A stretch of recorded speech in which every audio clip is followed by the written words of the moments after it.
The World Cup is over. Spain have beaten Argentina. That seems like a long time ago. But the wafflers are gone. All the nonsense people who never kicked a ball in their life, they're finally gone. And real football begins. Club football. Noise pollution gone. They just can't wait for this season. Like every time the summer window ends and the new season starts, I mean, you just can't wait. And preseason's going on. And now that we're officially back to club football, Chelsea play one game a week. I have high expectations for Chelsea this season. Like,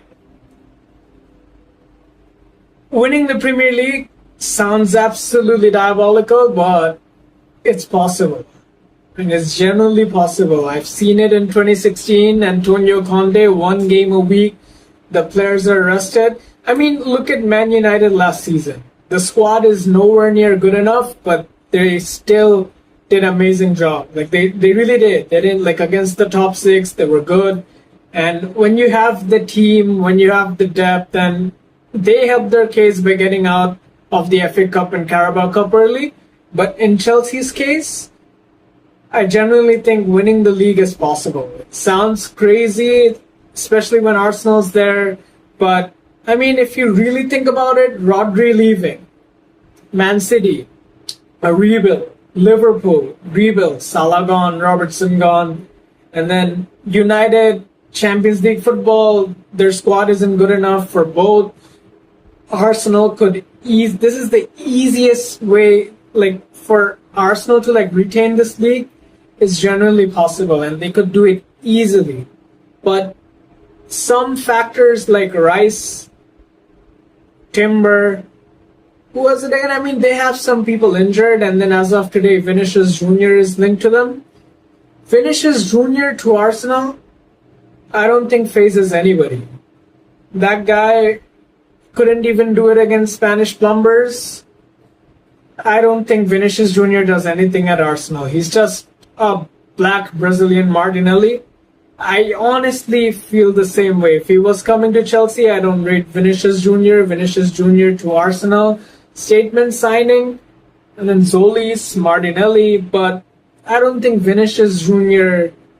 does anything for Arsenal in all honesty. I really think so.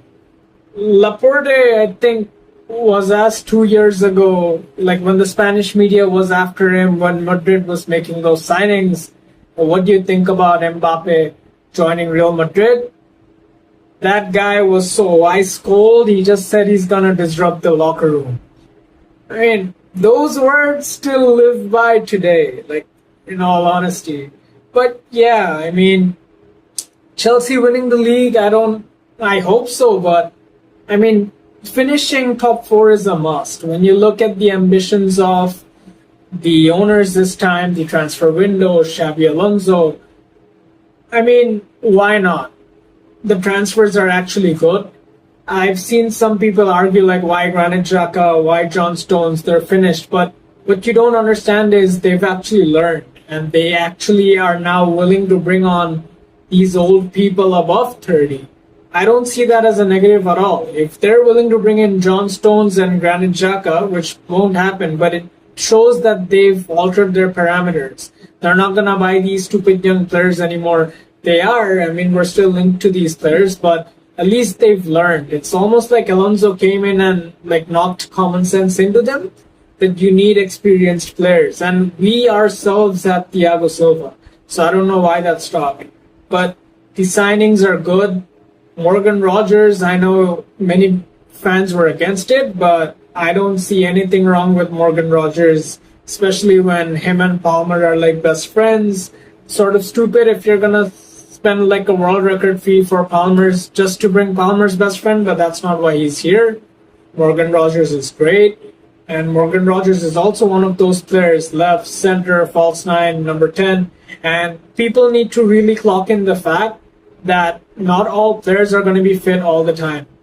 Joao Pedro, Cole Palmer, Estevao, they could easily get injured. That's when these players like Pedro Neto, like we need all of these players, especially if injury strikes.